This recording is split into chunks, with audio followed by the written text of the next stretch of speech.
Cam Inman-Johns tweeted from Niner practice, Christian McCaffrey's participating, knee okay. Debo not seen. Eric Armstead third day in a row, and Cam Inman included a little video here of a Christian McCaffrey running around and moving, which would be great news for the Niners against the Dolphins. But I don't think this really changes any of our takes from earlier, which is you'd like to go a month and then 2 months and then a season without having to manage a mysterious knee. So good news. But I think everything we said still stands, right? Doesn't change anything we said earlier, in your opinion. Nope. The fears you had when you acquired McCaffrey, that he has had trouble staying healthy in his career, like this is part of that, right? It's not always Elijah Mitchell. You just know 6 to 8 weeks out, ACL tear. That stuff is devastating too. But just having some discomfort, or what discomfort hasn't been the word they've used for McCaffrey's knee, but just like an unidentifiable, undefinable issue. It's a problem. It's a problem. My question with this is this already, when a guy, it happened to Sherman when he started having Achilles soreness, and it happens to a lot of guys, and then they just say, well, it's going to rip eventually, so you just play through it. Do they already internally go, this is going to be something in the offseason that we're going to have to scope? We're just going to have to play through it, or is this just something completely random? Because yesterday watching Kyle Shanahan, he completely paused when they kind of went, well, what's actually his deal? Like, what is his injury? He looks down at the paper, which obviously he wrote the paper. He knows. I think he was trying to really think this through, and he's just basically like, we'll just see what happens tomorrow, and hopefully he can play in the game. And yeah, that'd be our goal.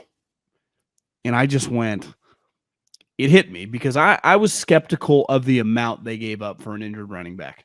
Then 2 weeks in, he has 3 touchdowns, 3 different ways. It was remarkable. Walter Payton, LaDainian Tomlinson, and Christian McCaffrey. Like, that game immediately went down in like NFL historical, like all-time great perspective. When you that's those 3 names. And given that they had just traded for him. So then I pivoted and went like, well, fuck, can't miss it now. What he already did for you, because he helped them win that game. And then you realize when you trade for an injured guy, it's hard to anoint a trade quickly, right? Because the more and more games you play, the more chance the guy can get injured. And let's face it, like they're going to be playing well into January. A place Christian McCaffrey just has not, he hasn't even been playing like the last couple of years. He's been in irrelevant games. And it part of what's attractive about him being a Niner is all of a sudden he'll get to be on this playoff stage, right? I think part of what makes him attractive, just watching him play for the Niners, is why John and Kyle probably really liked him, because he lowers his shoulder. He's physical. He's tough. He's an impressive guy just in terms of just like competitive character. But this is a major concern. I mean, it really is. If Elijah Mitchell wasn't hurt, it wouldn't be as big a deal. But they did trade their 2nd, 3rd, and 4th round picks for him. Like they did invest when they already don't have a 1st round pick. When you say they invested, given the resources that they have, a shitload. Yeah. And you can keep, the team's so good as a 3rd round likely. Yeah, you just need bodies. Clearly, like they drafted some guys last year that a couple years later are helping them out now, right? Aaron Banks, starting starting guard, right? Ty Davis-Price will eventually contribute, you'd think. Was it Ambry Thomas or Lenore? I think Lenore actually went first. Thomas was second. Pretty sure Lenore was a 3rd round pick a couple years ago. Like those guys, they may not help year one, but they help your team. You don't have to sign random corner because you have this guy that you drafted. And now your chips are in the middle of the table on this guy to be contributing. And he has an injury that they could easily know and they're not telling. But it wouldn't totally shock me if, we're not quite sure, but he doesn't feel comfortable with his knee, which is pretty fucking scary for a running back. But I think to me, the part that's been most eye-opening watching him is how important to their passing game he is. I know last week he was under 3 yards a carry, but the thing that watching him has told me about them and him together is that in some ways I think he's more important to them in the passing game. He averages almost 6 targets a game. He's got 29 targets in 5 games. Okay, 29 targets in 5 games. Ayuk has 72 targets in 11 games. which is 6.5 targets a game. 29 divided by 5 is basically 6. So he's getting targeted at a very high rate. And a lot of his targets seem to come not just at critical times, but at critical times in a play, right? He's usually not the first option in a passing play, but he's Jimmy's safety valve. So Garoppolo is a guy who likes to, who's confident in his ability to hold. And Garoppolo sometimes just holds the ball with faith that something's going to happen before he's going to find somebody. He's going to find somebody. He's going to find somebody. He's going to find somebody. And because he's got that quick release, he can do it. And boom, he gets it out to McCaffrey. And I think that's been the part that obviously we all know Christian can catch the ball. I didn't quite anticipate that even on days when his run efficiency is not very good, that his pass value is going to be really high. And, maybe Tevin Coleman can do that for you too. You're just throwing it to him. But I think that's the part that maybe they knew they were getting that, and they thought that he'd be really valuable for Jimmy just because the Niners dink and dunk the ball a lot. I think you really missed that playmaking on 3rd and 8 when you just have to dump it down to Christian, right? Or whatever. Play on 2nd and 8. That's the part that even more so than just the run game. But the run game, it's clearly like when he's been on, you can see like he looks different.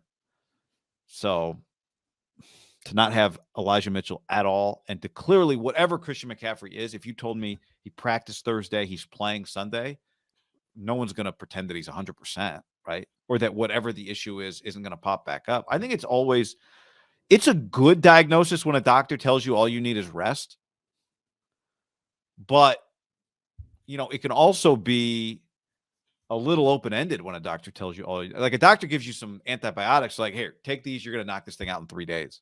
When they tell you rest, it's just, they're basically saying nothing we can do for you. So good luck. You got to be patient.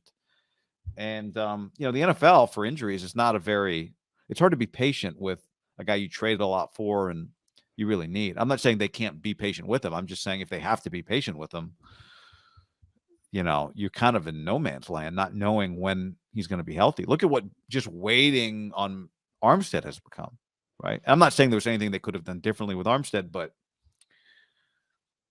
you don't really know what you're getting.